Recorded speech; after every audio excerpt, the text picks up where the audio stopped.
Viewers का हमारे YouTube channel learn deep में स्वागत है। आज हम लोग इकोनॉमिक्स के नए अध्याय उद्योग से रिलेटेड जो कुछ वस्तुनिष्ठ प्रश्न बच गया था उसका विस्तार पूर्वक हल देखेंगे। तो इससे पहले हम लोगों ने 85 तक देख लिया था, आज हम लोग उससे आगे देखेंगे, 86 से देखेंगे और इस तरह से देखेंगे कि जो भी थ्योरी आएगा थ्योरी को भी हम लोग ध्यान में रखेंगे ताकि उससे रिलेटेड अगर कोई भी प्रश्न अराउंड पूछा जाए तो वो सभी प्रश्नों का हल हो सके। तो आइए 86 से हम लोग देखते हैं। 86 में करा है, भारत का सबसे पुराना तेल क्षेत्र कौन से राज्य में स्थित है? तो वह हो जाएगा आसम हो जाएगा। आसम की बात की जाए तो सिर्फ यह तेल क्षेत्र पुराना तेल के लिए ही नहीं जाना जाता। इससे पहले के चैप्टर्स में, इससे पहले के अध्याय में हम लोगों ने देखा था पुराना अगर कुएं की बात की जाए कि भारत में सबसे पहले कुआं का खोद कहाँ किया गया था तेल के कुएं का, तो वह आसम ही था जो डिगबोई क्षेत्र में। तो आइए थोड़ा सा इसके बारे में समझ लेते हैं कि इसका क्या था वह प्रारंभिक बिंदु जहाँ से तेल का खोज होता है। तो वह होता है 1960 ईस्वी, यानी भारत के आज़ादी से पहले। भारत में सर्वप्रथम असम के मार्गेसिया में तेल की खोज की जाती है। हालांकि फिर कुछ वर्षों के बाद, यानी 7 वर्षों के बाद 1867 ईस्वी के माकुम के क्षेत्र में दूसरा तेल क्षेत्र खोजा जाता है। फिर उसके कुछ समय बाद 1889 ईस्वी में डिगबोई क्षेत्र होता है असम का, जहाँ पर तेल की क्षेत्र की खोज की जाती है। तो अगर इससे रिलेटेड पूछ जाए कि सर्वप्रथम खनिज तेल का कुआं कहाँ खोदा गया, तो वह भी हो जाएगा असम के डिगबोई में, वही 1889 में होता है। तो ये था असम से रिलेटेड। अगर बात की जाए अभी भी, अगर ब्रह्मपुत्र घाटी जो भारत में तेल क्षेत्र का जो घाटी है, जो 4 घाटियाँ हैं उसमें जो पहला ब्रह्मपुत्र घाटी आता है, तो उस ब्रह्मपुत्र घाटी जो ये ब्रह्मपुत्र घाटी से लेकर सुरमा घाटी तक के बीच का जो क्षेत्र असम का डिगबोई का जो 13 वर्ग किलोमीटर के क्षेत्र में, वह भी आज भी वह पर्याप्त है और वहाँ पर तेल मिलता है। तो इसका सही जवाब हो जाएगा असम का, ये हो जाएगा बी हो जाएगा 86 का। नेक्स्ट प्रश्न देखिए 87 में कह रहा है कि भारतीय कालीन प्रौद्योगिकी संस्थान कहाँ है? अब भारतीय कालीन प्रौद्योगिकी संस्थान, तो आइए इसके बारे में जानते हैं। वह अगर यहाँ पर पूछा जाता तो ऊनी कालीन, तो देखिए जो कालीन है वह ऊनी कालीन के लिए भदोही जाना जाता है, यानी जो ऊनी कालीन से निर्मित है इसकी मांग भारत के तो सभी क्षेत्र में है ही है, भारत के अलावा विदेशों में भी इसकी मांग काफ़ी ज़्यादा है। तो ध्यान में रखिएगा कालीन प्रौद्योगिकी संस्थान वह भदोही में है, जो ऊनी कालीन के लिए भी जाना जाता है, जो यूपी में है। और यूपी के एक और क्षेत्र है मिर्ज़ापुर, जो कि हस्त निर्मित कालीन के लिए जाना जाता है, उसकी भी मांग भारत के साथ साथ विदेशों में भी काफ़ी अत्यधिक है। और आपको हम बता दें कि हाल ही के डाटा के अनुसार जो हस्त निर्मित जो कालीन है उसकी मांग पूरे विश्व में 26% भारत उसमें अपना योगदान देता है। नेक्स्ट प्रश्न देखिएगा 88 में, किस नगर को इलेक्ट्रॉनिक सिटी के रूप में जाना जाता है? तो इलेक्ट्रॉनिक सिटी के रूप में किसे जाना जाता है? वह जाना जाता है बंगलोर को। चूँकि बंगलोर को हम लोगों ने देखा था कि यह आईटी यानी सूचना प्रौद्योगिकी के रूप में भी जाना जाता है। और यह जो आईटी जो बंगलोर है, यह लगभग 2007 में ग्रेटर जो बंगलोर है एक ज़िला बना था।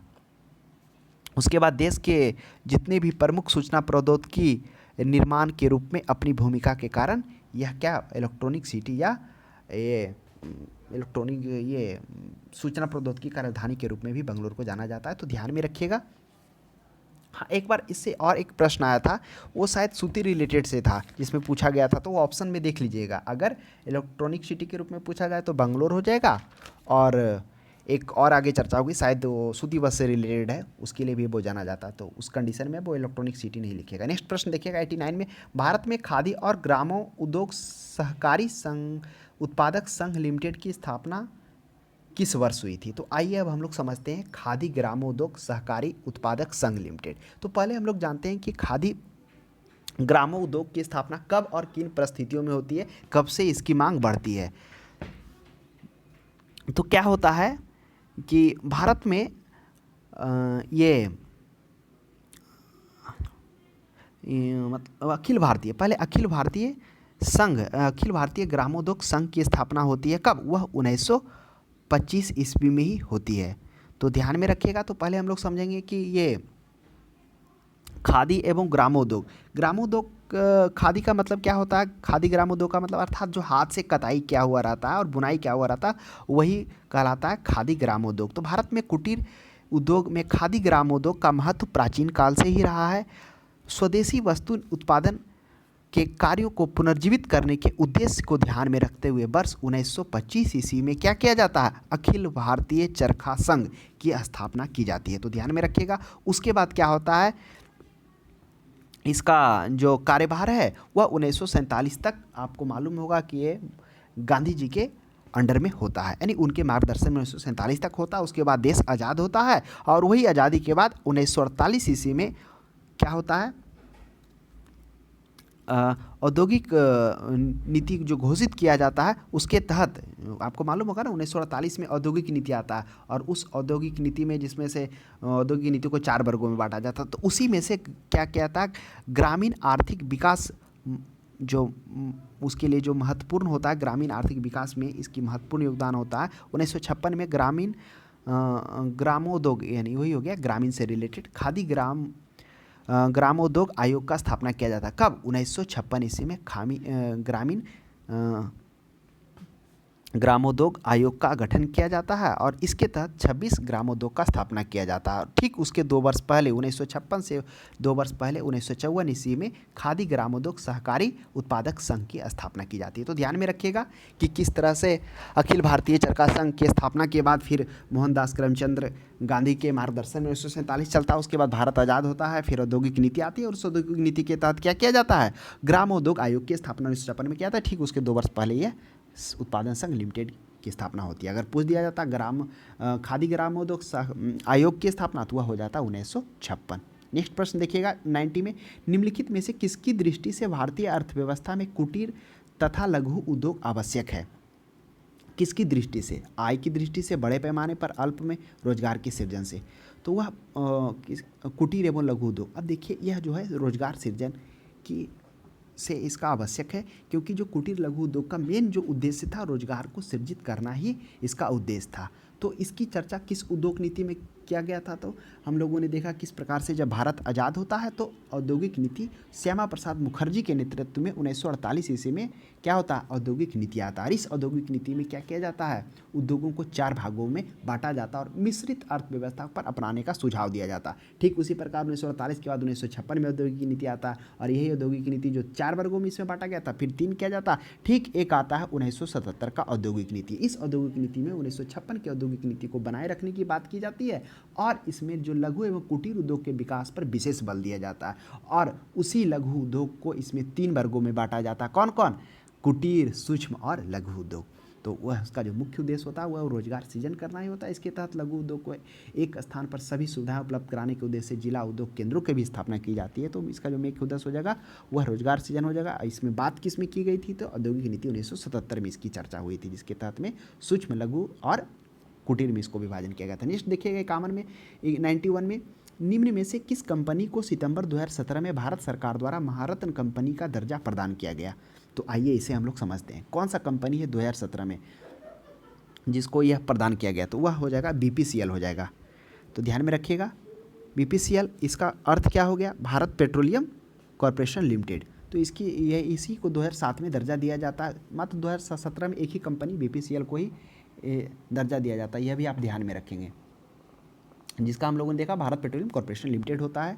तो अब हम लोग समझेंगे थोड़ा सा कि महारत्न कंपनी 2017 में महारत्न कंपनी क्या होता है, थोड़ा जान लेते हैं। देखिए महारत्न कंपनी, पहले तो सरकार ने CPSE के द्वारा लाभ के आधार पर केंद्रीय सार्वजनिक क्षेत्र के उद्यमों को महारत्न, नवरत्न एवं मिनी रत्न का दर्जा दिया गया है ना, इसके आधार पर। तो सार्वजनिक क्षेत्र उपक्रम क्या था, जिसमें हम लोगों ने देखा था कि ऐसा आर्थिक या औद्योगिक उपक्रम जिनका जो स्वामित्व और नियंत्रण होता है राज्य केंद्र सरकार के पास होता है। इसका उद्देश्य होता है लाभ अर्जित ना कर क्या करना, सामाजिक हित को बढ़ावा देना, यही इसका उद्देश्य होता है। उसी आधार पर उसमें देखा था हम लोगों ने सार्वजनिक क्षेत्रों को क्या किया गया, 3 वर्गों में बांटा गया, जिसमें विभागीय संगठन के अंतर्गत में इससे जो भी लाभ हानि होगा वो संचित निधि से संबंधित होगा। दूसरा कंपनी अधिनियम 1956 के अंतर्गत में, जिसमें क्या आ रहे थे, सेल, वेल, ये जो भी महारत्न कंपनी था उससे था, उसका लाभ हानि का नियंत्रण उसके लिए स्वयं जिम्मेवार था। तीसरा जो निगमित कंपनी था जिसमें ONGC, DVC, NTPC इत्यादि, इसका भी जो कानून होगा वो तो स्वयं निर्माण करेगा, लाभ हानि के लिए भी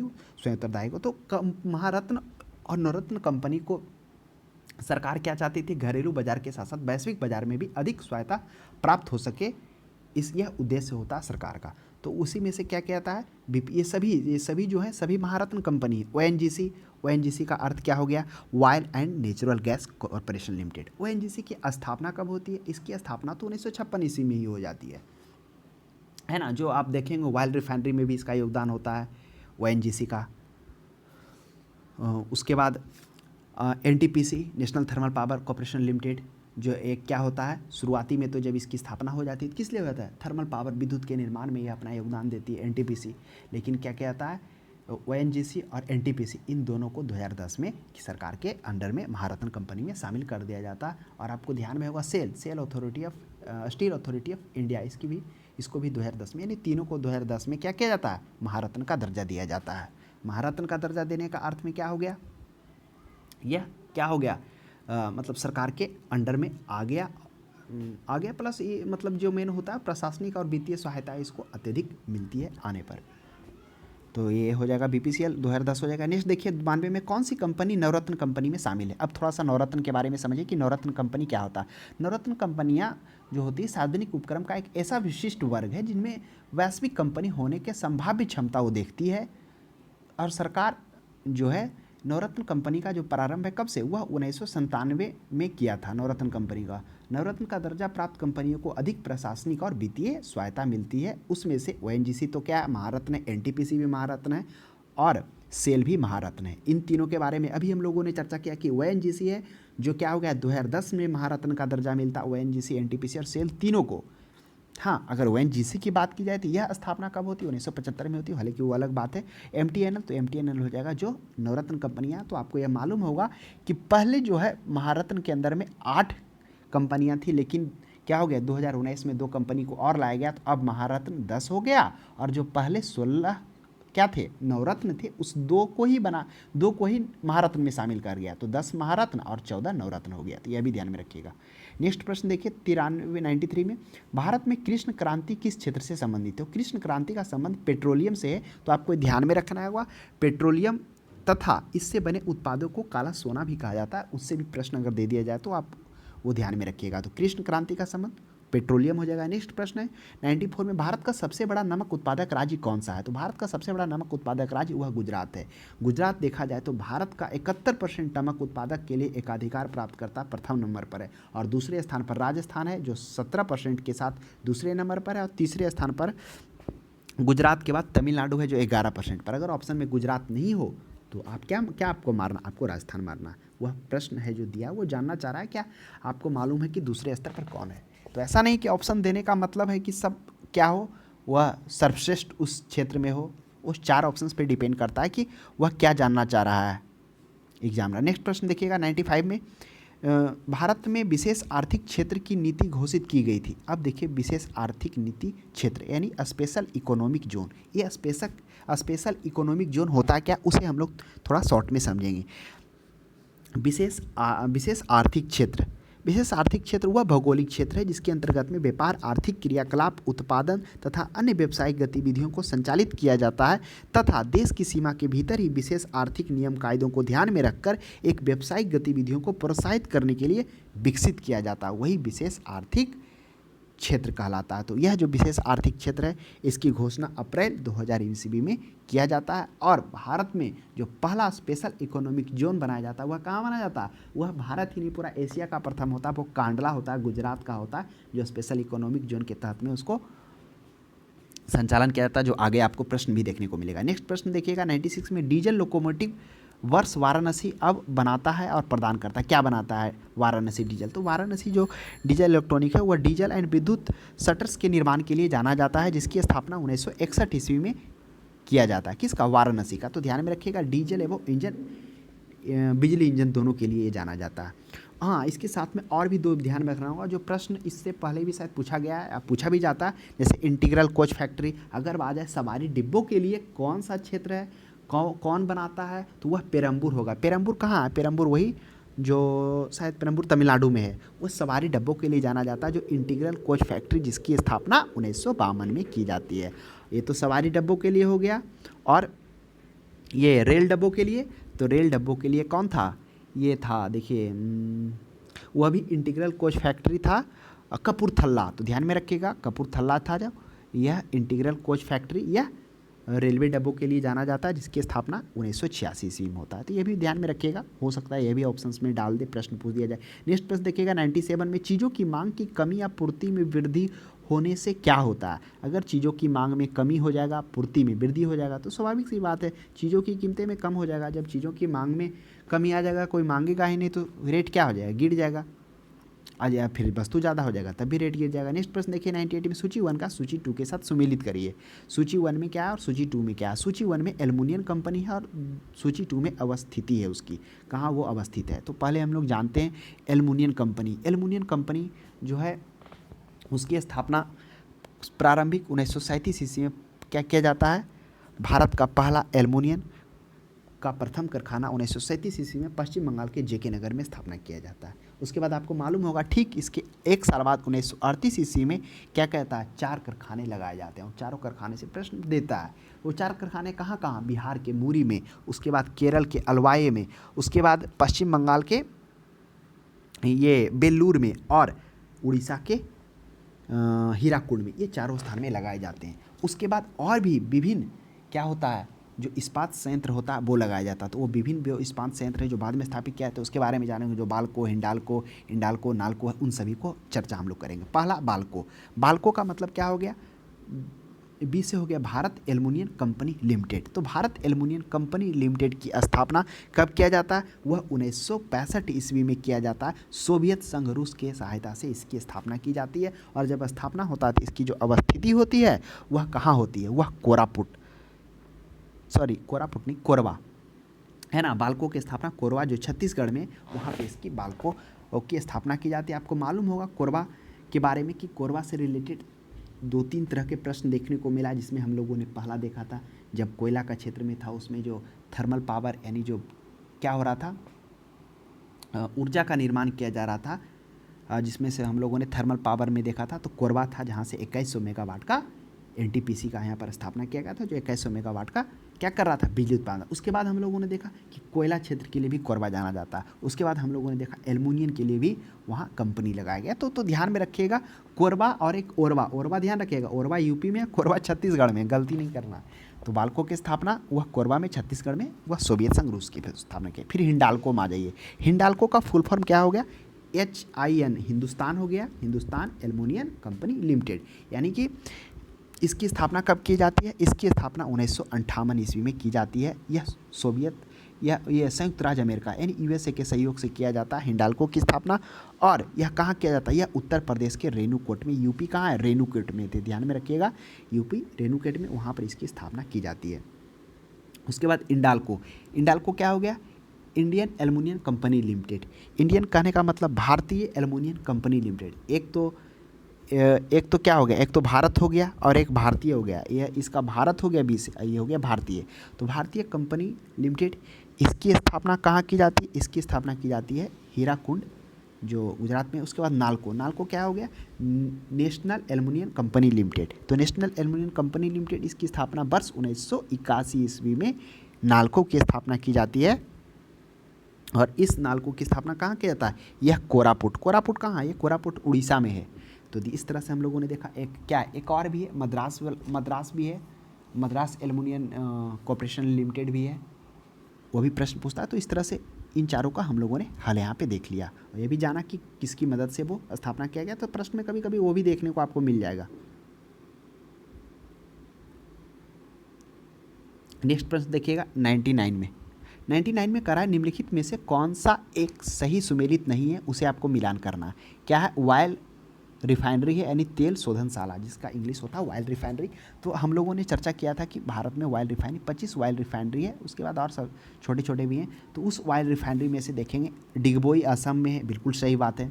और यह जो संचालन किया जा रहा है किसके अंडर में है? वो IOCL, Indian oil corporation limited के अंतर्गत में, जो सही है। कोयली गुजरात में है, यह किसके अंतर्गत में? HPCL, जो गलत है, यह HPCL के अंडर में नहीं है, यह भी IOCL Indian oil corporation limited के अंतर्गत में, यह गलत हो जाएगा। तो आपको मालूम होगा गुजरात में 3 ऑयल रिफाइनरी है, जिन तीनों से प्रश्न पूछा जाता है। कौन कौन है?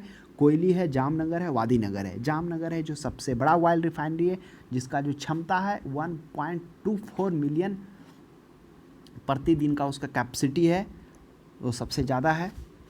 और उसके बाद एक है वादीनगर है जो पूछा जाता है कि यह किसके द्वारा संचालन किया जा रहा है, किसके अंडर में? तो इसार ऑयल के अंडर में संचालन किया। तो तीनों ध्यान में रखिएगा। तो कोयली हो जाएगा, IOCL हो जाएगा, बीना हो जाएगा। और जो उजामनगर है वह उसका कौन संचालन किया जा रहा है, किसके संरक्षण में, वह रिलायंस के द्वारा किया जा रहा है। बीना मध्य प्रदेश बीपीसीएल सही है। तातीपाका आंध्र प्रदेश ओएनजीसी के द्वारा, यह तीनों सही है। तो इस प्रश्न का सही जवाब हो जाएगा ऑप्शन नंबर बी। नेक्स्ट प्रश्न देखिएगा 100 में 100 में कह रहा 1818 में पहली सूती वस्त्र कारखाना निम्नलिखित में से किस क्षेत्र में शुरू किया गया। अब देखिए जानते हैं हम लोग कि सूती वस्त्र का पहला कारखाना कहाँ लगाया जाता है। तो सूती वस्त्र का प्रथम कारखाना 1818 ईस्वी में पश्चिम बंगाल के फोर्ट ग्लास्टर में ही स्थापित किया जाता है, लेकिन यह कारखाना सफल नहीं होता है। उसके बाद ठीक कुछ वर्ष बाद 1854 ईस्वी में क्या होता है, मुंबई के ही कवास में डाबर के द्वारा, जीएम डाबर के द्वारा बॉम्बे में स्पिनिंग एंड वीविंग कंपनी की स्थापना की जाती है, जहां पर भारत में सूती वस्त्र उद्योग का नया उद्योग युग प्रारंभ होता है। तो वह भी ध्यान में रखिएगा, लेकिन ये 1818 है तो पश्चिम बंगाल हो जाएगा। और सफल कारखाना पूछ दिया जाए तो 1854 ईस्वी में, इसी के बाद होता है। नेक्स्ट प्रश्न देखिएगा 101 में करा निम्नलिखित युग्मों पर विचार करिए। अब विचार करना है और पहला ऑप्शन में अशोक लीलैंड हिंदुजा समूह, तो बिल्कुल सही बात है। अशोक लीलैंड की चर्चा हम लोग पहले भी किए थे कि जो अशोक लीलैंड है यह क्या है, यह दूसरी सबसे बड़ी कॉमर्शियल वाहन बनाने वाली कंपनी है, जो कि पूरे विश्व की 16 जो टॉप है ट्रक बनाने वाले उस 16 में से एक अशोक लीलैंड का भी नाम आता है। और ये बसों का भी निर्माण करती है, तो शायद बसों के निर्माण में चौथे नंबर पर है। तो अशोक लीलैंड जो हिंदुजा समूह का है से अपना संबंध रखता है, वो क्या है, कॉमर्शियल वाहनों के लिए जाना जाता। तो ये सही है। हिंडाल्को अभी चर्चा हम लोग किए थे, ये वही हिंडाल्को है जिसकी स्थापना 1958 ईस्वी में किसके सहयोग से, यूएसए के सहयोग से किया जाता है। और इसका जो अवस्थिति कहाँ होता है, वह रेणुकूट में, जिसका संबंध AB बिड़ला समूह से होता है, यह भी सही है। सुजलान एनर्जी पुंज लॉयल समूह, यह गलत है। देखिए सुजलान एनर्जी का संबंध पुंज लॉयल समूह से नहीं है। आप याद करिए जब हम लोगों ना पवन ऊर्जा के बारे में पढ़े थे, उसमें इसकी चर्चा किए थे कि जो तमिलनाडु में है वह सुजलान ग्रुप के द्वारा ही 1100 मेगावाट का पवन ऊर्जा स्थापित किया जा रहा है। तो ऑप्शन नंबर 1 हो जाएगा, 1 और 2 सही है, और जो तीसरा है वो सुमेलित नहीं है। नेक्स्ट प्रश्न देखिएगा 102 में निम्नलिखित में से कौन सा केंद्र उर्वरक के साथ साथ इस्पात उत्पादन के लिए भी जाना जाता है। अब बताइए इस्पात उत्पादक के लिए कौन जाना जाता है, गोरखपुर, नवेली, राउरकेला और नरकटिया। तो इस्पात के लिए तो राउरकेला हम लोग जानते थे। यह राउरकेला कहाँ है, यह उड़ीसा में है, जिसकी स्थापना 1955 ईस्वी में होती है, और स्थापना है और उत्पादन एक वर्ष बाद 1956 ईस्वी से अपना उत्पादन स्टार्ट करती है। यह जर्मनी के सहयोग से, जो जर्मनी की फॉर्म रहती है क्रूप्स एंड डिमोंग के द्वारा इसकी स्थापना की जाती थी। यह भी ध्यान में रखिएगा। तो यह उर्वरक के साथ साथ इस्पात को भी ले जाना जाता है, यही राउरकेला हो जाएगा। नेक्स्ट प्रश्न देखिएगा 103 में करा निम्नलिखित कथनों पर विचार करिए। ऑप्शन 1 में है क्या है, MMTC। अब बताइए जो MMTC है यह क्या है। तो करा MMTC लिमिटेड भारत का सबसे बड़ी अंतर्राष्ट्रीय व्यापारिक कंपनी है, बिल्कुल सही बात है। जो MMTC है वह क्या है, भारत का प्रथम सुपरस्टार ट्रेडिंग खनिज निर्यातक के क्षेत्र में गत 4 वर्षों से अब तक निरंतर देश का प्रमुख निर्यातक बना हुआ है। जो MMTC का कारोबार क्या है, यह जो इसका जो कारोबार मुख्य रूप से खनिज, रत्न, आभूषण, धातु से रिलेटेड इसका कारोबार है, और यह भारत का विशालतम विदेशी व्यापारों के रूप में जाना जाता है। तो यह ऑप्शन नंबर 1 सही है, MMTC।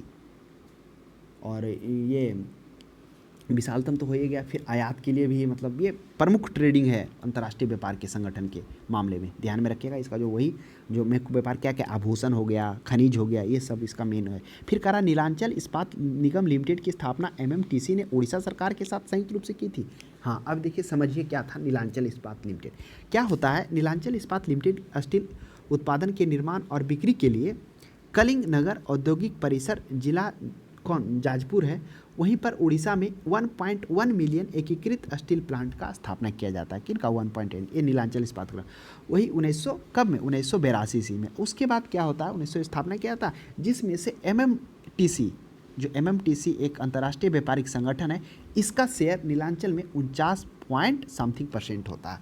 तो यानी इस तरह से एक तरह से यह इक्विटी शेयर हो जाता है। इक्विटी शेयर क्या होता है, वह उसका मालिक होता है कंपनी का, जिसके पास इक्विटी शेयर होता है। तो इस तरह से क्या हो जाएगा, यह भी सही है कि MMTC ने उड़ीसा सरकार के साथ संयुक्त रूप से की है, क्योंकि इसका शेयर इसमें आधे से कुछ ही कम है। तो ऑप्शन नंबर क्या हो जाएगा, 1 एवं 2 दोनों सही हो जाएगा 103 का। नेक्स्ट प्रश्न देखिएगा 104 में करा है, निम्नलिखित का मिलान करिए। मिलान में क्या है, सूची 1 और सूची 2 में करना है। सूची 1 में भेल है, कंपनी इधर है और इधर उत्पाद है। आशा करते हैं ये सभी कंपनी महारत्न ही है। भेल भी महारत्न है। ये भेल का तो आपको मालूम होगा ना, 2017 में भेल नहीं 17 में नहीं कही है भेल का, अच्छा याद आ जाएगा। HAL सेल का तो 2010 में किया गया था। HOCL यहाँ पे नहीं होना चाहिए, थोड़ा मिस्टेक कर दिया यहाँ पे, HOCL नहीं होना चाहिए, HPCL होना चाहिए ना, HPCL हिंदुस्तान पेट्रोलियम लिमिटेड। तो देखिए भेल का क्या हो गया, भारत हैवी इलेक्ट्रिकल्स लिमिटेड, भेल जिसकी स्थापना कब होती है, इसकी स्थापना भेल की स्थापना की बात की तो वह 1964 ईस्वी में होती है। जो क्या होता है, हैवी इलेक्ट्रिक्स बनाने में इसका महत्वपूर्ण योगदान होता है। हैवी इलेक्ट्रिक्स बोले तो जैसे बॉयलर हो गया, उसके बाद हो गया कंटेनर हो गया, तो ये जितने बड़े बड़े जो होते हैं ना, ये इन्हीं के द्वारा, जो हैवी इलेक्ट्रिकल्स हैं इन्हीं के द्वारा ये बनाए जाते हैं। टरबाइन हो गया और ये भेल, और ये इनको महारत्न कंपनी का दर्जा कब दिया जाता है, यह भेल को 2013 में दिया जाता है ना। तो भेल हो गए, ये किसके लिए जाना जाता है, तो भेल हो गया ऊर्जा संबंधी मूलभूत संरचना एवं विशालतम इंजीनियरिंग एवं विनिर्माण उद्योग के लिए, है ना। तो ये ऊर्जा संबंधी हो जाएगा, वैद्युत से संबंधित हो जाएगा। भेल उसके लिए नहीं है, हैवी भारत का हैवी इलेक्ट्रिकल्स कंपनी जो हम अभी चर्चा किए ना कि बॉयलर कंटेनर, उसकी आगे हम लोग चर्चा करेंगे। तो ये जो भेल का जो मुख्य इसका जो कार्य क्या है, वह भारत में ऊर्जा संबंधी मूलभूत संरचना क्षेत्र में क्या करना, विशालतम इंजीनियरिंग एवं विनिर्माण उद्योग, यही है। अगर विद्युत नहीं रहता तो इंजीनियरिंग एवं विनिर्माण उद्योग होता, वह भी सही होता। उसके बाद हो गया हॉल का क्या होगा, एरोनॉटिक्स, हिंदुस्तान एरोनॉटिक्स लिमिटेड, ये HAL का मतलब हिंदुस्तान एरोनॉटिक्स लिमिटेड। इसकी स्थापना कब होती है, इसकी स्थापना होती है 1940 ईस्वी में। किसकी, HAL की 1940 ईस्वी में। यह जिसका जो मुख्य कार्य है वह जो है, जो बनाने का हवाई संयंत्र निर्माण से संबंधित है। तो हवाई संयंत्र तो इसमें लिखा हुआ वही हो गया विमान, वैमानिकी लिखा हुआ है, तो इसका मिलान हो जाएगा 4 से। उसके बाद सेल, अब सेल के बारे में हम लोग जानते हैं, सेल की चर्चा तो हम लोग पहले भी किए थे। सेल, इसकी स्थापना 24 जनवरी 1973 ईस्वी को होती है। 5 एकीकृत कंपनी और 3 विशेष इस्पात कंपनी के सहयोग से होता है। और उस 5 में से कौन कौन होता है, उस राउरकेला होता है, भिलाई होता है, दुर्गापुर होता है, इसको होता है, और एक देखिए बोकारो होता है। ये 5 और 3 विशेष, सलेम और विश्वेश्वरैया और एक इस्पात संयंत्र, इन तीनों को सहयोग से मिलाकर SAIL Steel Authority of India Limited की स्थापना की जाती है, जो लौह अयस्क से संबंधित होता है, लौह इस्पात से। तो ऑप्शन नंबर 1 हो गया। उसके बाद HPCL क्या हो गया, HPCL हो गया हिंदुस्तान पेट्रोलियम कॉर्पोरेशन लिमिटेड, जो रसायन से संबंधित है, वह हो जाएगा B हो जाएगा। तो इस तरह से हम लोगों ने मिलान देख लिया। नेक्स्ट प्रश्न 105 में देखेंगे, वर्ष 1991 की औद्योगिक नीति के अनेक बिंदुओं पर आलोचना हुई, निम्नलिखित में से कौन सा एक बिंदु उनमें से नहीं है। कह रहा है कि 1991 का जो नई औद्योगिक नीति आया था, जिसे हम लोग नई औद्योगिक नीति भी कहते हैं, उसमें बहुत सारा परिवर्तन किया गया था। तो थोड़ा सा अब इसे हम लोग समझते हैं। क्या होता, भारत आज़ाद होता है। भारत आज़ाद होने के बाद श्यामा प्रसाद मुखर्जी के नेतृत्व में औद्योगिक नीति 1948 में लाई जाती है। इस औद्योगिक नीति में मिश्रित अर्थव्यवस्था पर जोर दिया जाता है, अपनाने का पर बात कही जाती है, और इसमें उद्योगों को 4 भागों में बांटा जाता है, 4 कैटेगरी में उसको रखा जाता है। फिर 1948 के बाद 1956 का औद्योगिक नीति आता है। इस 1956 के औद्योगिक नीति में क्या होता है, 1948 के बाद 56 में इसमें 3 वर्गों में रखने की बात किया जाता है। फिर 1977 का औद्योगिक नीति आता है। इस औद्योगिक नीति में 1956 को बनाए रखने की बात की जाती है, और उसके बाद इसमें लघु उद्योग को 3 भागों में बांटा जाता है, कुटीर, लघु और सूक्ष्म। उसके बाद आता है 1980 का औद्योगिक नीति।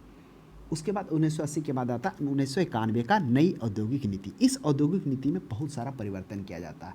परिवर्तन किस किस क्षेत्र में किया जाता है, औद्योगिक लाइसेंसी के क्षेत्र में, प्रतिबंधनात्मक व्यापार व्यवहार में, सार्वजनिक क्षेत्र में, विदेशी निवेश में, इन सभी में व्यापक परिवर्तन होता है। व्यापक परिवर्तन क्या होता है, विदेशी निवेश को खोल दिया जाता है, यानी क्या कर सकते हैं, उच्च प्रौद्योगिकी और शिक्षा निवेश में अब विदेशी बिना सरकार की अनुमति से 51% निवेश कर सकते हैं। उसके बाद जो सार्वजनिक क्षेत्र जो रखा गया था 17 उद्योगों को सरकार के लिए 1956 के तहत, वह क्या कर दिया गया, अब निजी निवेश के लिए खोल दिया गया। पहले तो 8 कंपनी दिया गया, बाकी फिर 2 को छोड़कर सभी को दे दिया गया व्यापार निजी के लिए, यानी सभी के वो खोल दिया गया निजी निवेश के लिए।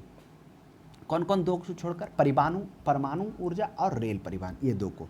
उसके बाद क्या हो गया, लाइसेंसिंग का प्रक्रिया समाप्त कर दिया गया। मात्र 4 को छोड़कर सभी को औद्योगिक लाइसेंसिंग का नीति को हटा दिया गया। 4 कौन कौन रहा, एक हो गया तंबाकू से रिलेटेड, जो भी उससे रिलेटेड निर्माण होगा प्रोडक्ट। उसके बाद औद्योगिक विस्फोट, जैसे क्या हो गया, डिटोनेटिंग सेलुलोज होगा, सुरक्षा फ्यूजिंग बारूद, ये सभी से संबंधित। उसके बाद कुछ घातक जो रसायन हैं, जैसे इसमें क्या हो गया, आइसोसानाइड हाइड्रोकार्बन हो गया, हाइड्रोएसिनिक अम्ल, ये सबसे संबंधित ये 4 क्षेत्र में रहा गया। तो ये सभी परिवर्तन हुआ।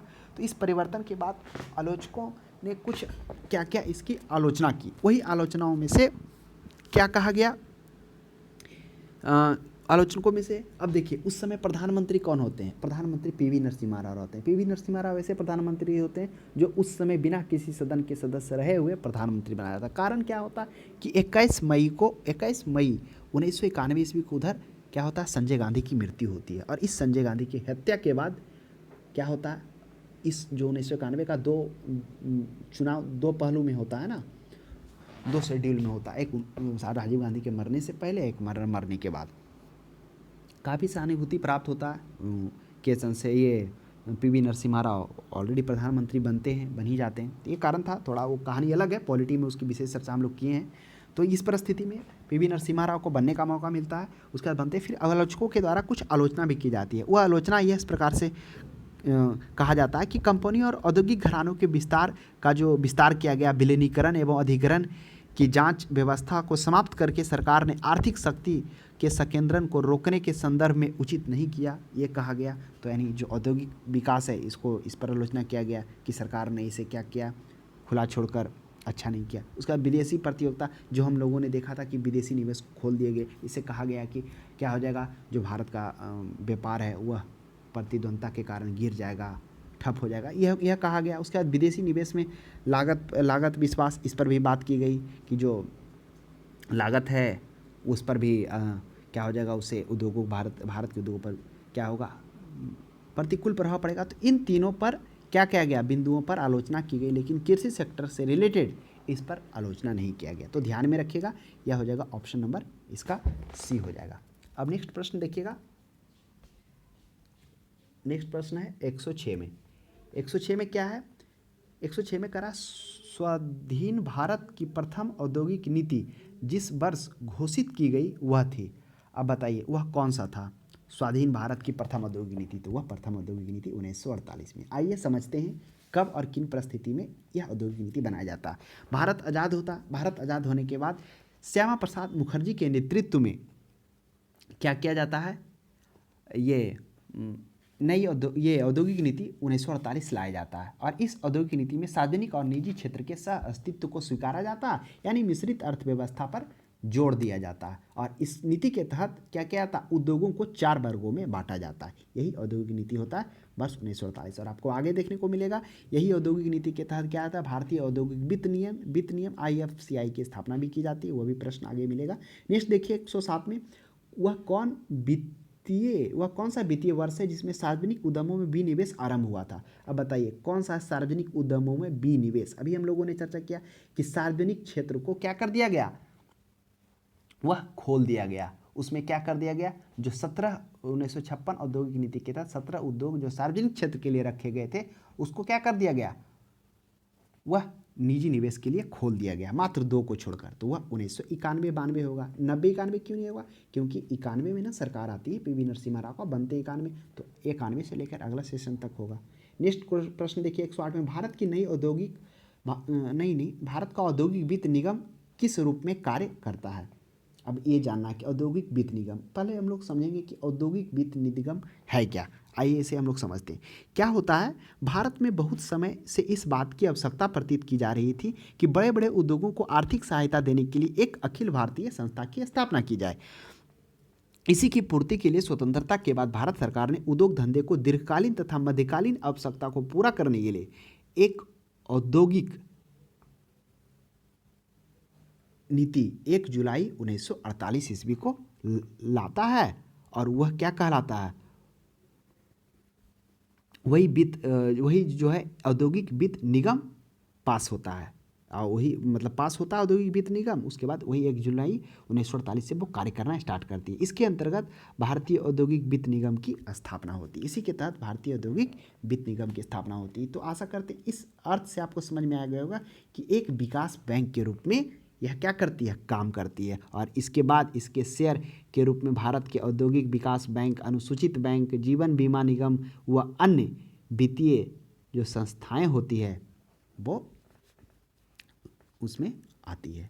तो क्या हो जाएगा, औद्योगिक वित्त निगम वह एक विकास के रूप में स्थापना किया जाता है। तो कब किया जाता है, वह 1948 में किया जाता है। वही क्या कहता है, पहला एक औद्योगिक वित्त निगम अधिनियम पास किया जाता है और उस जैसे ही औद्योगिक वित्त अधिनियम पास हो जाता है 1 जुलाई 1948 से वो कार्य करना अपना स्टार्ट कर देता है। नेक्स्ट प्रश्न देखिए, नेक्स्ट प्रश्न में कह रहा है 109 में, भारत में उदार औद्योगिक नीति किस वर्ष अपनाई गई। अब कह रहा उदार औद्योगिक नीति, ऐसा क्यों कहा गया उदार औद्योगिक नीति। अब देखिए उदार इसलिए क्योंकि यह क्या कर दिया गया, उदारीकरण किया गया, यानी जो सरकार अपने अंडर में रखी हुई थी, सार्वजनिक क्षेत्र के अंतर्गत में उसको रखी हुई थी, वह लोगों के लिए खुला छोड़ दिया गया। यहाँ तक कि उसमें जिसमें हम लोगों ने देखा था कि 1956 के तहत जो 17 सार्वजनिक क्षेत्र के लिए आरक्षित रखे गए थे उसे पब्लिक के लिए खोल दिया गया। मात्र 2 को छोड़कर क्या कर दिया गया, निजी निवेश उसमें आरंभ कर दिया गया। फिर विदेशी निवेश को भी इसमें क्या कर दिया गया, अनुमति दिया गया कि बिना सरकार की अनुमति से 51% तक वो निवेश कर सकती है। फिर औद्योगिक लाइसेंसिंग नीति को भी हटा दिया गया, मात्र 4 को छोड़कर। तो इन सभी के कारण जो है 1991 की नई औद्योगिक नीति को उदार औद्योगिक नीति भी कहा गया। नेक्स्ट प्रश्न देखिए 110 में, चीनी उद्योग से संबंधित निम्न कथनों में से कौन सा सही है। कौन सा का है, विश्व में चीनी उत्पादन में भारत का 15% से अधिक हिस्सा है। अब देखिए यह तो जो चीनी की बात की जाए तो चीनी का जो भारत का हिस्सा है विश्व में वह 15% नहीं है, यह गलत है। वो 8 से 9% हिस्सा अपना हिस्सेदारी विश्व में रखता है वो। तो ऑप्शन नंबर 1 तो गलत हो गया। 2 में देखिए, भारत में चीनी उद्योग दूसरा सबसे बड़ा कृषि आधारित उद्योग है। भारत में चीनी दूसरा सबसे बड़ा कृषि आधारित, हाँ वस्त्र उद्योग के बाद सही बात है, दूसरा कृषि आधारित है। अगर सिर्फ कृषि आधारित नहीं होता तो प्रश्न गलत हो जाता, ध्यान में रखिएगा। कृषि आधारित है तो सही है। भारत में चीनी का सबसे बड़ा उपभोक्ता, हाँ यह भी सही, उपभोक्ता के मामले में भारत सबसे बड़ा चीनी का उपभोक्ता है। लेकिन अगर निर्यात की बात की जाए तो वह निर्यात में कैवें स्थान पर है, निर्यात में शायद बांग्लादेश के बाद दूसरे स्थान पर यह आता हुआ।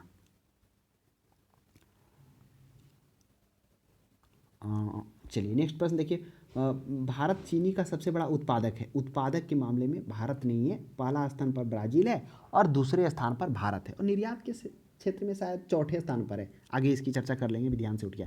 तो क्या हो जाएगा, ऑप्शन नंबर 1 और 4 तो गलत है, तो क्या हो जाएगा 2 और 3। कौन किस ऑप्शन में 2 और 3 है, ऑप्शन नंबर सी में है 2 और 3। नेक्स्ट प्रश्न देखिए 11 में कह रहा है, हाँ अगर चीनी की बात हुई तो चीनी के बारे में थोड़ा सा और जान लेते हैं। चीनी में क्या होता है, भारत में जो चीनी का उत्पादन होता है गन्ने से, उसका जो होता है पूरे भारत का 9 से 10% ही होता है। ये भी प्रश्न में पूछ दिया जाता है, हालांकि और बाकी देशों में 13 से 14% होता है, लेकिन भारत में 9 से 10% ही होता है। उसके बाद 11 में, पैकेजिंग की महत्ता बढ़ गई है क्योंकि, कह रहा पैकेजिंग की महत्ता बढ़ गया क्यों, क्योंकि उत्पाद की सुरक्षा प्रदान करता है। बी में यह उत्पादों को आकर्षक बनाता है। सी उत्पादों को विश्वसनीयता बढ़ाता, उपरोक्त सभी। तो सभी का ये सभी कारण है, इसी के कारण तो इसकी क्या हो गई है, जो इम्पोर्टेंस है बढ़ गई पैकेजिंग के लिए। हर सामान अगर आप चाहे ऑनलाइन ले रहे हो तो भी तो पैकेजिंग का एक अहम भूमिका हो गया। तो इन सभी कारण इसका उत्तरदायी है। नेक्स्ट प्रश्न देखिएगा 12 में, 112 में, भारत निर्माण योजना का संबंध क्या है। आइए अब हम लोग जानते हैं भारत निर्माण योजना क्या है। तो क्या होता है, वर्ष 2005 में भारत सरकार द्वारा क्या किया जाता है, गांव की ओर एक कदम की नीति को स्वीकारा जाता है। उसी नीति के अंतर्गत में क्या किया जाता है, एक भारत निर्माण योजना की शुरुआत की जाती है। इस योजना का जो लक्ष्य होता है, ग्रामीण क्षेत्र में बुनियादी ढांचों को विकास करना, यानी यही इसका मुख्य लक्ष्य होता है। तो अब बताइए, ऑप्शन में अवस्थापना विकास, खाद्यान्न उत्पादन, आत्मनिर्भरता, पारिवारिक कल्याण, उपरोक्त में से कोई नहीं। तो इस प्रश्न का जवाब हो जाएगा ऑप्शन नंबर ए। अब हम लोग जानेंगे अवस्थापना। अवस्थापना का मतलब क्या होता है, देखिए कुछ वर्ड ऐसा है इकोनॉमिक्स में हो गया या फिर और भी चैप्टर्स में, जो आपका अगर उसका अर्थ का वास्तविक अर्थ पता हो तो आप उसका आंसर सही दें। तो अस्थापना का मतलब ही होता है स्थापित करना या रखना, तो वही विकास, तो इसको मुख्य लक्ष्य ही रखा गया था ना कि ग्राम बुनियादी ढांचे को विकास करना, जिसमें से जो लक्ष्य को निर्धारित किया गया था उसमें से 4 साल के लिए जो लक्ष्य लिखाया गया, सिंचाई के उसको बढ़ाना, सड़कें को जोड़ना, आवास को बढ़ाना, पानी की उपरिक्तता को बढ़ाना, विद्युतीकरण करना, यही उसका लक्ष्य रखा गया था। तो ऑप्शन नंबर ए हो जाएगा अवस्थापना। अवस्थापना का अर्थ होता है बनाए रखना या स्थापित करना, तो ऑप्शन नंबर ए हो जाएगा। नेक्स्ट प्रश्न देखिए 113 में, भारत में बहुराष्ट्रीय कंपनियों को प्रोत्साहन देना या बढ़ावा देना क्या है? निजीकरण है, वैश्वीकरण है, उदारीकरण है, उपरोक्त में से सभी है। तो बहुराष्ट्रीय कंपनियां, देखिए बहुराष्ट्रीय कंपनियां क्या होता है? वैसे कंपनी जो अपने देश की तुलना में एक या एक से अधिक देशों में वस्तुओं और सेवाओं के उत्पादन को नियंत्रित करता है, वह बहुराष्ट्रीय कंपनियां कहलाता है। यानी एक देश के अलावा, मतलब अपने देश के अलावा और भी कई देशों में उसकी वस्तुएं सेवाओं पर उसका नियंत्रण है, तो वही होता है। तो निजीकरण नीति को भी है बढ़ावा देता है, वैश्वीकरण को भी देता है, उदारीकरण को भी देता है। तो ऑप्शन नंबर डी हो जाएगा, उपरिक्त तीनों हो जाएगा। निजीकरण उसका प्रश्न हो जाएगा। वैश्वीकरण क्या होगा कि एक देश से दूसरे देश में क्या होगा, व्यापार का आदान प्रदान होगा, आदान प्रदान होगा तो क्या होगा, उसके साथ जो भी उस देश की मुद्रा रहेगी उसका भी आदान प्रदान होगा। उदारीकरण क्या होगा, जब उस देश में क्या हुआ, रोजगार लगेगा तो वहाँ के जो बेरोजगार लोग रहेंगे या लोग रहेंगे उनको रोजगार मिलेगा। तो इन तरह से ये तीनों ऑप्शन सही है। नेक्स्ट प्रश्न देखिए 14 में, निम्नलिखित में से कौन सा राज्य भारत में चीनी का प्रमुख उत्पादक है? गोवा है, पंजाब है, जम्मू कश्मीर है, महाराष्ट्र है, हिमाचल प्रदेश है। ऐसे तो चीनी का उत्पादन के क्षेत्र में कौन सबसे ज़्यादा हुआ? यूपी तो ऑप्शन में है ही नहीं, तो महाराष्ट्र मारेगा, क्योंकि चीन की मिलों की संख्या की बात की जाए तो वह उसका ऑप्शन सही हो जाएगा महाराष्ट्र। चीनी मिलों की संख्या सर्वाधिक महाराष्ट्र में है। तो अगर वो पूछ दिया प्रश्न तो वैसे मारेगा, और सबसे ज़्यादा चीनी का उत्पादन तो यूपी हो जाएगा, लेकिन यूपी है नहीं तो महाराष्ट्र मारेगा, बिल्कुल सही होगा। नेक्स्ट प्रश्न 15 में, भारत के किस राज्य को चीनी का कटोरा कहा जाता है? देखिए आ गया ना प्रश्न। तो भारत ये उत्तर प्रदेश और बिहार मिलाकर टोटल 60% चीनी का उत्पादन करता है। अब इसमें से यूपी सबसे ज़्यादा चीनी का उत्पादन होता है, इसलिए इसे चीनी का कटोरा के रूप में भी जाना जाता है। अगर पूछ दिया जाता कि सर्वाधिक चीनी मिलों की संख्या, तो वो उसका आंसर महाराष्ट्र हो जाता।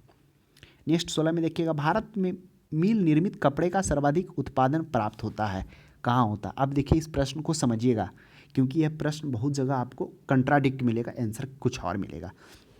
करा मिल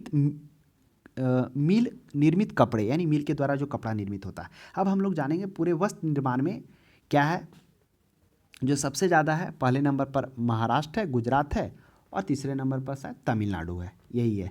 तो क्या है, अब हम लोग समझेंगे कि गुजरात में जो टोटल कारखानों की संख्या है वह सबसे ज़्यादा है, 112 कारखाने हैं, और महाराष्ट्र में 104 कारखाने हैं। लेकिन इस गुजरात में जो 112 कारखाने हैं उसमें से 75% जो है वो सूती धागा का निर्माण करता है, सूती धागा का। और कितना हो गया, 26% जो है वह क्या करता है, वह वस्त्र का निर्माण करता है इस कारखानों में से। और इस महाराष्ट्र के 104 कारखानों में क्या है कि 46.5% जो है वह वस्त्र का निर्माण होता है, और 12% सूती धागे का निर्माण होता है। तो इसके अनुसार तो जो वस्त्र निर्माण में सबसे अधिक है वह महाराष्ट्र ही होगा।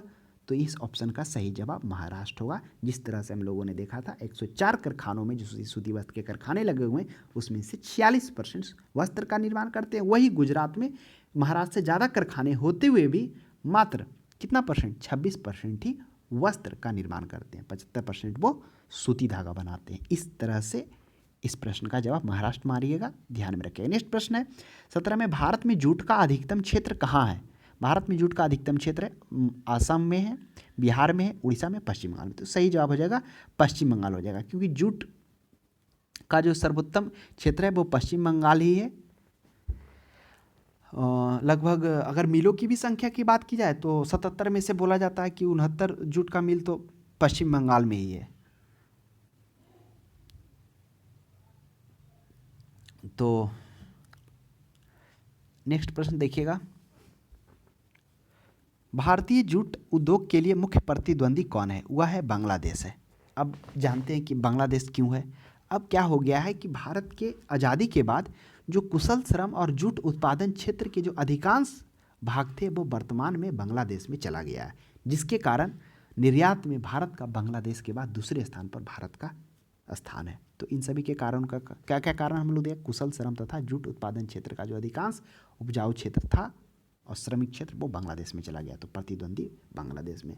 हालांकि बांग्लादेश में देखा जा रहा है, अगर अभी हाल के तत्काल डाटा देखेंगे तो भारत से काफ़ी वो आगे निकल रहा है जूट निर्माण के क्षेत्र में।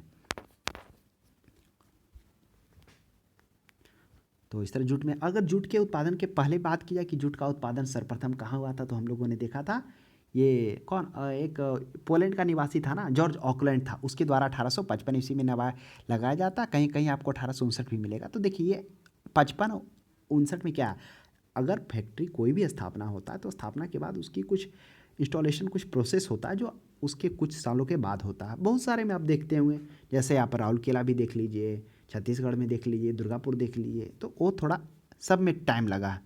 तो इसलिए 55 भी रहेगा तो सही है, 59 भी रहेगा तो सही है, क्योंकि 55 में तो वो लगा था लेकिन उत्पादन कुछ समय बाद हुआ। वही ऑकलैंड के द्वारा बनाया जाता है। और इस जूट के रेशे को, भारत की जूट के रेशे को सोने का रेशा भी कहा जाता है। कारण क्यों सोने का रेशा कहा जाता है, समझिए उसको। क्या होता है, प्रथम विश्व युद्ध और द्वितीय विश्व युद्ध में क्या होता है, जूट की मांग बहुत अधिक हो जाती है, क्योंकि जूट के जो बोरे हैं उससे खाद्य उत्पादन तथा ये होते हैं अस्त्र शस्त्र का, उसको उसमें क्या क्या था, उसके द्वारा भेजा जाता है। और उस प्रथम और द्वितीय विश्व युद्ध में जूट की मांग में अप्रत्याशित वृद्धि हो जाती है। और इस अप्रत्याशित वृद्धि के कारण क्या होता है, भारत को काफ़ी लाभ मिलता है, और इसलिए जूट के रेशे के रूप में जाना था। और उस समय जो क्या होता है, स्कॉटलैंड में वो उस समय ये भेजा भी जाता है। तो ध्यान में रखिएगा, प्रतिद्वंदी के रूप में बांग्लादेश हो जाएगा। और जूट की अगर प्रथम बात की जाए तो वह कहाँ पर वो हुआ था, ऑकलैंड के द्वारा 1855 में साक्ची नामक स्थान पर लगाया गया था। ये साक्ची कहाँ है, यह बंगाल में ही साक्ची है। तो ध्यान में रखिएगा, प्रश्न कभी कभी यह भी देखने को मिल जाता है कि जूट का प्रथम फैक्ट्री कहाँ लगा था, तो कहाँ लगा था, वह लगा था साक्ची नामक स्थान पर लगा था।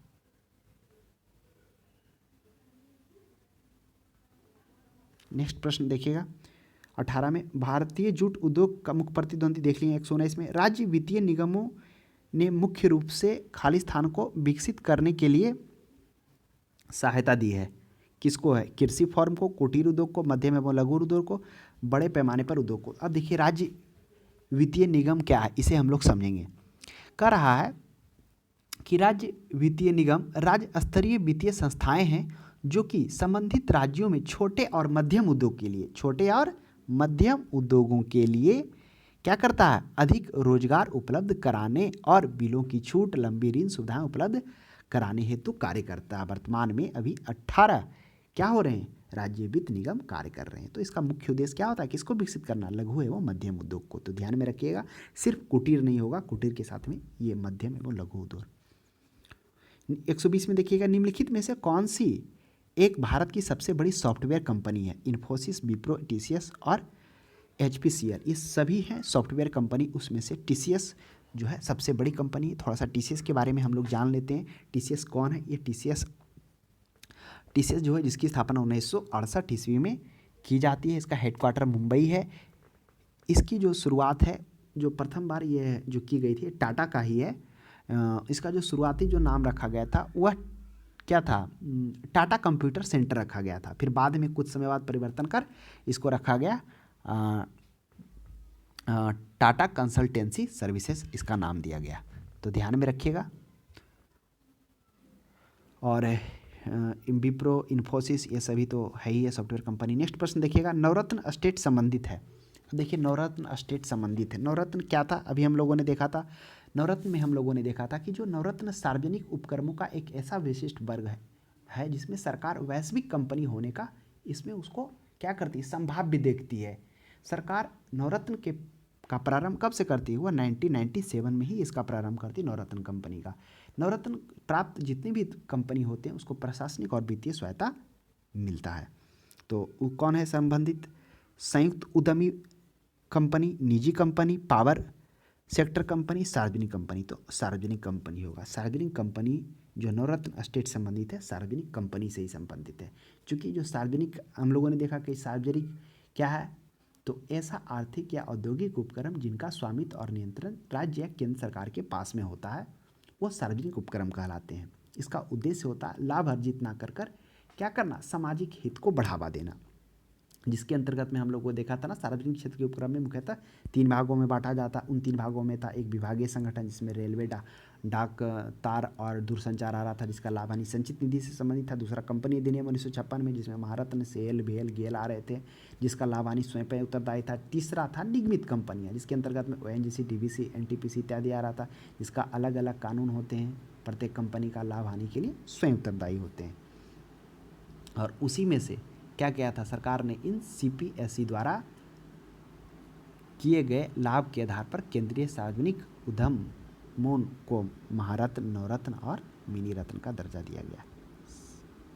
सीपीएसई, बताइए सीपीएसई क्या है, आप कमेंट में इसके बारे में बताइए थोड़ा। नेक्स्ट 122 में देखेंगे। 122 में कह रहा, भारत सरकार द्वारा सार्वजनिक क्षेत्र की किन 2 कंपनियों को 1 फरवरी 2013 एक कंपनी 2013 को महारत्न का दर्जा दिया गया। चलिए आइए, अच्छा प्रश्न है।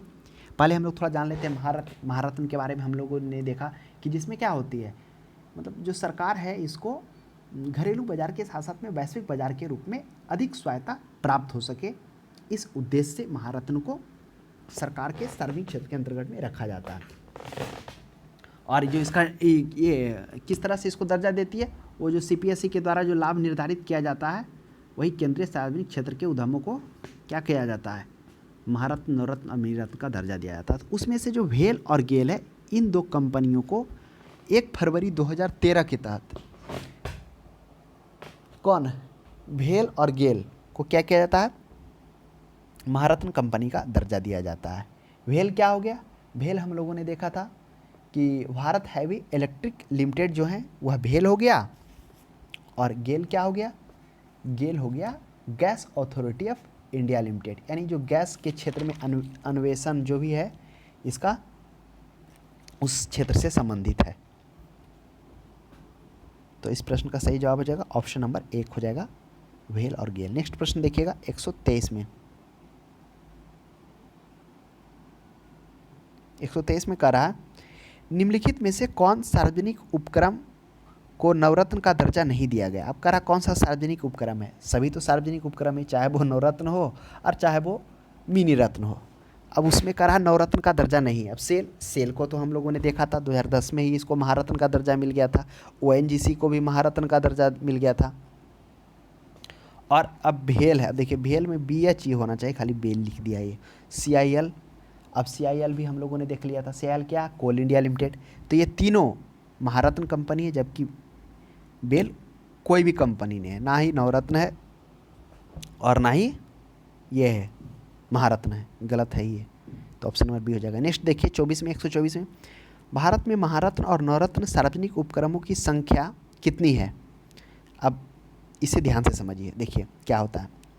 पहले 8 महारत्न और 16 नवरत्न कंपनी होती है। अब इनका दर्जा किस प्रकार से सरकार देता है, तो हम लोगों ने देखा था सरकार क्या करती है, इन सीपीएसई द्वारा किए गए लाभ के आधार पर केंद्रीय सार्वजनिक क्षेत्र के उद्यमों को महारत्न, नवरत्न और मिनी रत्न का दर्जा देती है।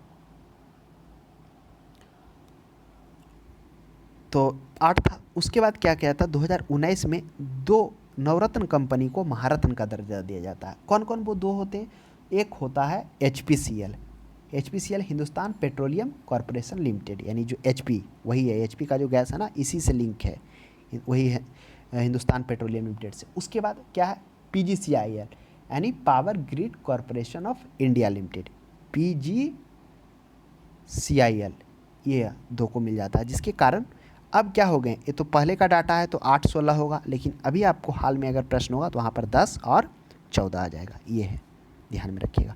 नेक्स्ट प्रश्न 125 में देखिए, निम्नलिखित में से कौन सी स्टील संयंत्र भारत में 1965 में जर्मनी के सहयोग से शुरू किया गया था। अब बताइए 1965, ये गलत लिख दिया है, 1965 में तो कोई नहीं होगा, 1964 में बोकारो था, लेकिन यहाँ पे जर्मनी ही भी लिख दिया है।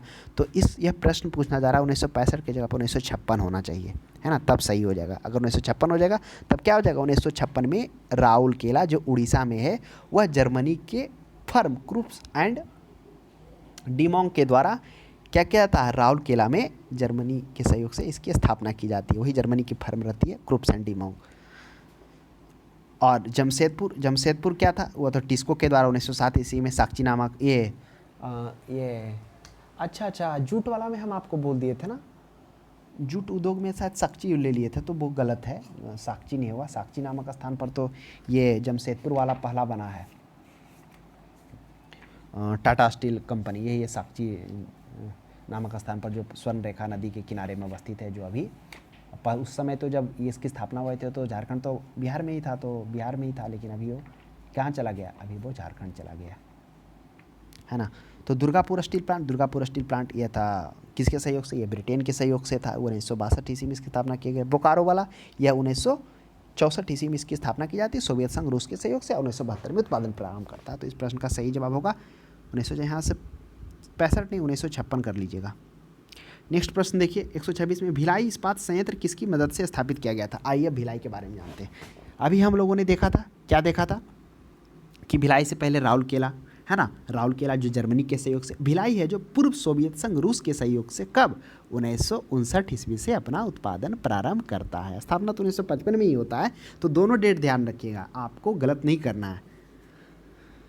नेक्स्ट प्रश्न देखिए 127 में, 19वीं शताब्दी में भारतीय हस्तशिल्प उद्योग के पतन का कारण बताया गया है। क्या बताया गया, केवल ब्रिटिश निर्माण उद्योगों से प्रतिस्पर्धा था, केवल भारतीय रियासतों का समाप्त हो जाना, केवल विदेशी शासन की स्थापना। अब बताइए 19वीं शताब्दी में, आप बताइए।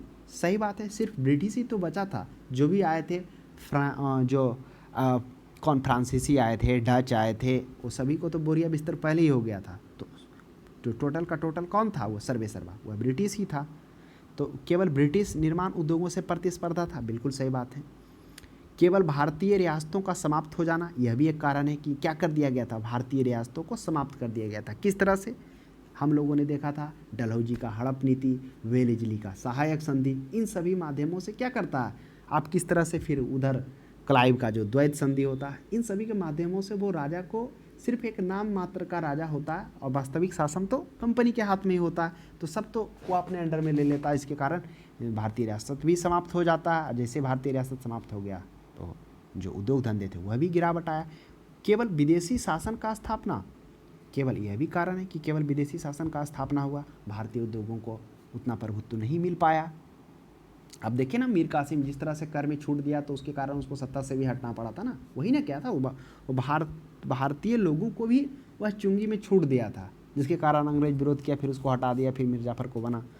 तो ये सभी कारण उपयुक्त कारण है। 127 का सही जवाब हो जाएगा ऑप्शन नंबर डी। नेक्स्ट देखिए 128 में, विशेष आर्थिक क्षेत्र की अवधारणा सबसे पहले कहाँ शुरू की गई थी। चीन में, भारत में, जापान में, पाकिस्तान में। तो विशेष आर्थिक अवधारणा सबसे पहले, तो देखिए अभी हम लोगों ने देखा था विशेष आर्थिक क्षेत्र की अवधारणा भारत में सबसे पहले, भारत ही नहीं उस समय एशिया में भी पहला स्थान इसका होता है जो इसको अपनाता है। हालांकि जो सीज है वह जो कहाँ से अपनाया गया, यह जो अपनाया गया है, ये जो मॉडल है स्पेशल इकोनॉमिक जोन, यह चीन में अपनाई गई है, उसी के तहत भारत में भी किया गया। तो भारत में कहाँ, भारत में कांडला जो है बंदरगाह गुजरात में, वहीं पे क्या किया गया था, विशेष आर्थिक क्षेत्र की स्थापना की गई थी। कब, 1965 ईस्वी में। तो प्रश्न ये भी पूछता है, तो उस समय भारत पहला एशियाई देश था। नेक्स्ट प्रश्न देखिएगा, निम्नलिखित उद्योगों में से कौन सा भारत में पानी का सबसे बड़ा उपभोक्ता है। अब देखिए पानी का उपयोग किस में सबसे ज़्यादा होता है, देख लीजिए, ऑप्शन पढ़िए। कागज़ पल्स में, टेक्सटाइल्स में, अभियांत्रिकी में, तापीय ऊर्जा में। तापीय ऊर्जा जिसमें से कोयला के माध्यम, जो कोयला के सहारे होता है, प्राकृतिक गैस के माध्यम से जो क्या होता है, ऊर्जा का उत्पादन होता है, बिजली का उत्पादन होता है, उसमें सबसे अधिक होता है। क्योंकि कोयला में भी, अगर आप कोयला से जो उत्पादन होता है उसमें भी देखिएगा क्या होता है, स्टीम के द्वारा भाप को भेजा जाता है, इसमें टरबाइन घुमाया जाता है, ताकि चाहे वो प्राकृतिक गैस के द्वारा हुई तो वही तापीय ऊर्जा। इसका सही जवाब हो जाएगा 169 के। हालांकि यह देखा गया है कि जितनी जगह जो तापीय संयंत्र स्थापित किए गए, वहाँ पर जहाँ पर पानी की कमी है वहीं पर स्थापित किए गए, तो इसको लेकर हाल में कुछ नियम कानून भी जारी किया जा रहा है। नेक्स्ट प्रश्न देखिएगा 130 में, भारत में कौन सा सार्वजनिक क्षेत्र का उपक्रम है। अब देखिए सार्वजनिक क्षेत्र, अब पहले हम लोग समझेंगे कि सार्वजनिक क्षेत्र क्या होता है। सार्वजनिक क्षेत्र क्या होता है, सार्वजनिक क्षेत्र कहने का मतलब हो गया कि ऐसा आर्थिक व औद्योगिक उपक्रम जिनका स्वामित्व क्या हो, सरकार मतलब स्वामित्व और नियंत्रण राज्य सरकार और केंद्र सरकार के पास में। इसका जो उद्देश्य होता है लाभ अर्जित करना ना होकर क्या होता है, सामाजिक हितों की पूर्ति करना होता है, ये होता है। जिसमें सार्वजनिक उपक्रमों को क्या किया गया, 3 भागों में बांटा गया है सार्वजनिक क्षेत्र के उपक्रमों को, जिसमें से सार्वजनिक क्षेत्र के 3 उपक्रम कौन कौन है। पहला था विभागीय संगठन, इसके अंतर्गत में रेलवे आ रहा था, दूरसंचार और डाक तार, ये 3 क्षेत्र आ रहे थे। इन सभी का जो लाभ हानि है वो संचित निधि से संबंधित होगा, लाभ होगा तो, हानि होगा तो संचित निधि से भरपाई होगा। दूसरा था कंपनी अधिनियम 1956 के तहत, जिसके तहत कौन कौन था, सेल हो गया, भेल हो गया इत्यादि। अगर इन सभी का लाभ हानि होगा तो इसके लिए वो स्वयं उत्तरदायी होंगे। और तीसरा था निगमित कंपनी, अर्थात लोक निगम का, लोक निगम का जो लोक के क्षेत्र में काम कर रहा हो, उस तरह से जैसे ONGC, oil and natural gas agency, DVC, NTPC, ये है ना, ये लोग के है कि नहीं। NTPC कहाँ से, लोगों से जुड़ा हुआ है, तो इनका भी कंपनी का कानून अलग अलग होंगे और लाभ हानि के लिए ये स्वयं जिम्मेवार होंगे। तो यही सार्वजनिक क्षेत्र है। तो भारत इलेक्ट्रॉनिक लिमिटेड हो जाएगा भेल,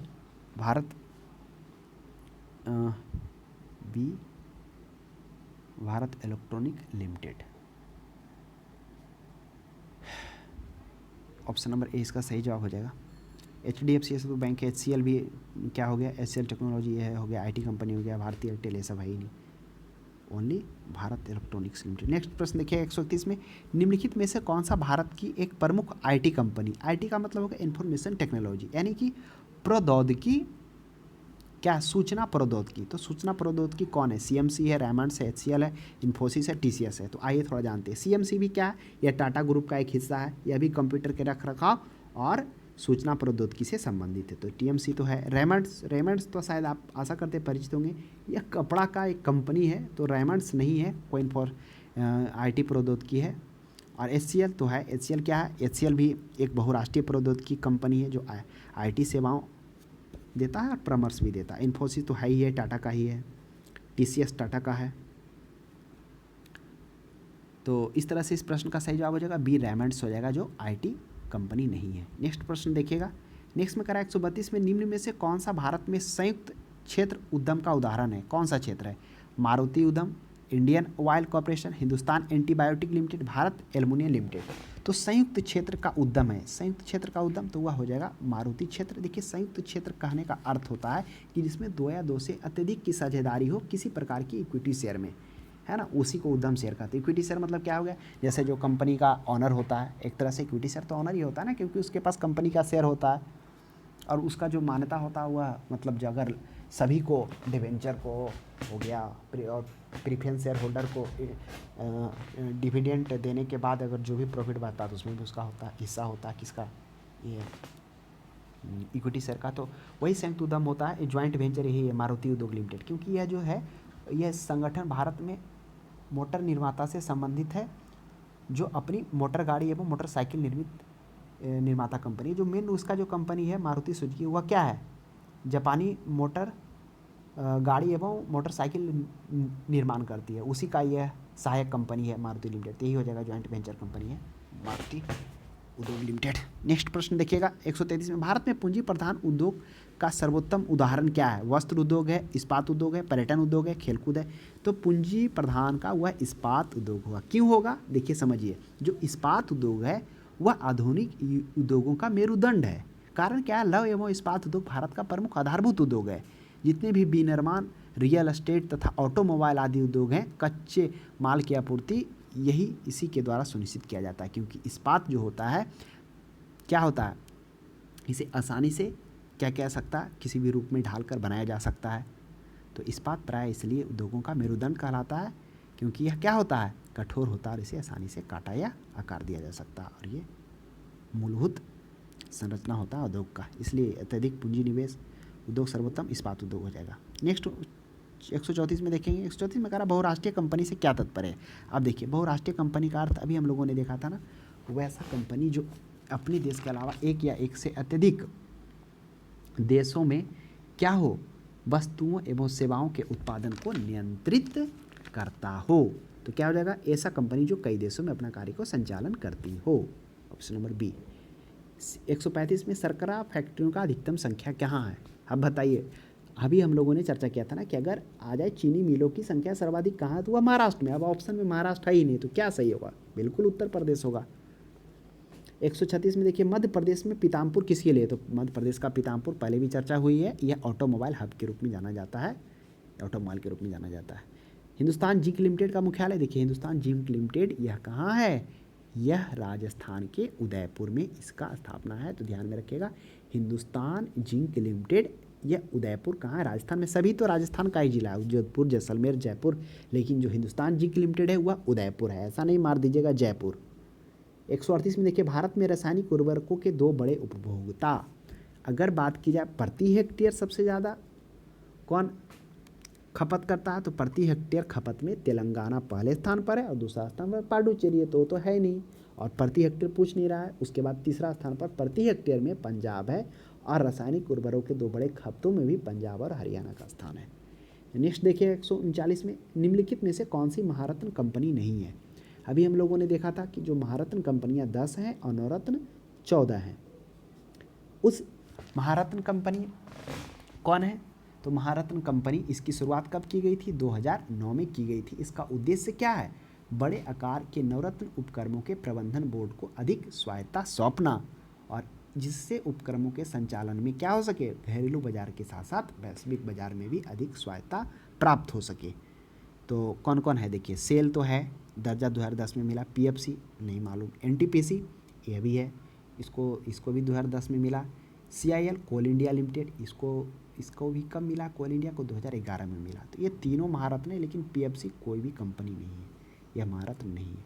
नेक्स्ट देखिएगा 40 में, ताती पाका तेल शोधन किस राज्य में है। देखिए ताती पाका तेल शोधन, चूँकि हम लोगों ने देखा था कि जो 25 हैं ऑयल रिफाइनरी हमारे देश में है जो महत्वपूर्ण है, प्रश्न उनसे अल्टरनेट पूछे जाते हैं। ताती पाका उसमें से जो आंध्र प्रदेश में वो पूछे जाते हैं। अब देखिए थोड़ा सा जान लेते हैं कि ताती पाका इसको कौन संचालन कर रहा है, तो यह भी ध्यान में रखिएगा, यह ओएनजीसी के द्वारा किया जा रहा है। आसाम में कौन है, डिगबोई है। उत्तर प्रदेश में मथुरा है। कर्नाटक में मैंगलोर है। तो इस तरह से हम लोगों ने इकोनॉमिक्स के चैप्टर उद्योग से रिलेटेड जो भी महत्वपूर्ण प्रश्न था उन सभी बिंदुओं पर हम लोग चर्चा कर लिए। तो आज के लिए इतना ही। अब हम लोग किसी अगली क्लास में मिलते हैं अगली टॉपिक के साथ। आपको यह क्लास कैसा लगा कमेंट बॉक्स में ज़रूर बताएं।